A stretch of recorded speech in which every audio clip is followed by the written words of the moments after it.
पहले तो किसानों को मेरा ये छोटा सा संबोधन है कि जब आप अपनी बात अकेले नहीं पहुंचा सकते हैं तो आपके काम आता है एक किसान नेता। तो सबसे पहले जो दो लोग स्क्रीन पर आपके सामने दिखाई दे रहे हैं, इनकी वैल्यू करना आप प्रारंभ कर दीजिए। क्योंकि कई बार क्या होता ना कि हमें भगवान ढूंढने नहीं होते हैं, भगवान हमारे आसपास ही होते हैं और हम उनको पहचान नहीं पाते हैं। तो सुनील शर्मा जी और लाखन पटेल जी, ये दो लोग आपके बीच में हैं। अभी इतनी सारी बातें आपने अगर गंभीरता से सुनी हो तो दोनों सरकार के खिलाफ नहीं है, आपके पक्ष में खड़े हैं। कई बार देखा जाता है कि एक नेता इसके पास 100-200 लोग होते हैं, वो सरकार से मोल तोल करने लगता है, लेकिन यहां पर खुले मन से इन्होंने सरकार को 2025 में 0 नंबर दिया है। ये चाहें तो अभी अपनी बातें लॉलीपॉप जैसी करके सरकार को 9 नंबर भी दे सकते हैं और सरकार से छुपकर कोई योजना भी ले सकते हैं कि हम किसान नेता हैं।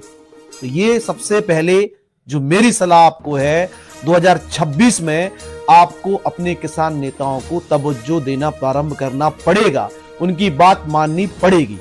दूसरी बात, सरकार से कहना चाहते हैं कि सरकार को बहुत गंभीर हो जाना चाहिए, क्योंकि जब सोने के रेट 1,40,000 हो सकते हैं, चांदी के रेट 2.5 लाख हो सकते हैं, तो हमारे किसान भाइयों की जो फसल है उसके रेट आज जमीन के नीचे जा रहे हैं। तीसरी बात, जैसे अभी हमारे किसान भाइयों ने बताई, दोनों नेताओं ने बताई, किसान नेताओं ने, कि अभी भी किसान 2025 में अपने आप को कहां खड़ा पा रहा है, 2009 और 11 में। मतलब हमारा किसान, इतनी सारी जो बातें हम लोग न्यूज में देख रहे हैं, 15 अगस्त पर जब माननीय हमारे प्रधानमंत्री जी इतनी सारी योजनाएं चलाते हैं, तो देखिए अगर ये बात मैं अपनी तरफ से कहता तो कहीं ना कहीं मैं गलत हो सकता था। ये बात कौन कह रहा है? जो किसान से जुड़े हुए लोग हैं, जो जमीन से जुड़े हुए लोग हैं, ये हम लोग नहीं कह रहे हैं।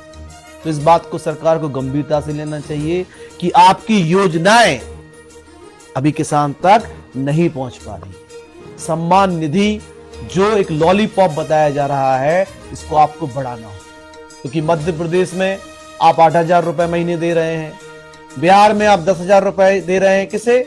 महिलाओं के वोट को प्राप्त करने।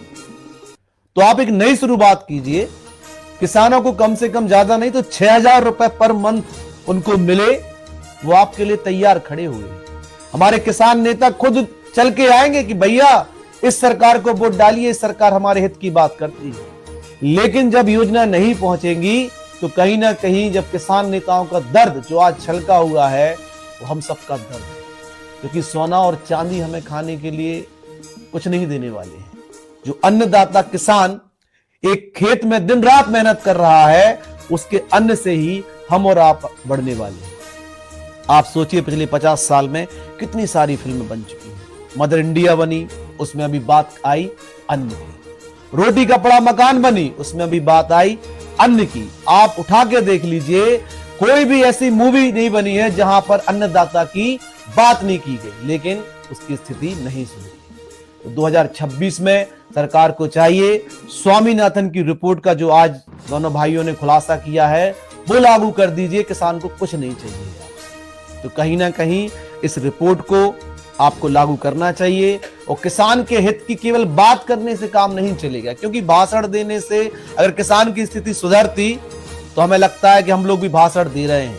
लेकिन चूंकि योजना आप लोगों को बनानी है, हम लोग केवल सुझाव और अपने विचार आप तक पहुंचा सकते हैं, और हम लोग कोई अपने लिए मांग नहीं कर रहे हैं। हम लोग बात कर रहे हैं ऐसे किसान की जो आपको वोट देता है, जो अन्नदाता दिन रात न सर्दी देखता, न गर्मी देखता, न बरसात देखता है। तो आपसे विशेष अनुरोध है कि 2025 में जो हुआ उसे भूल जाइए। 2026 में किसानों की बात सुनिए, समझिए, और उनके जो किसान नेता हैं उनको अपने पास बुलाइए, क्योंकि यही किसान की बात आप तक अच्छे से पहुंचा सकते हैं। तो आप दोनों का आज का बुंदेलखंड स्टूडियो में सर बहुत बहुत स्वागत। हम लोग बिल्कुल चाहेंगे कि अगले साल किसानों की जो आय है वो दूनी ना हो तो कम से कम 1.5 गुनी।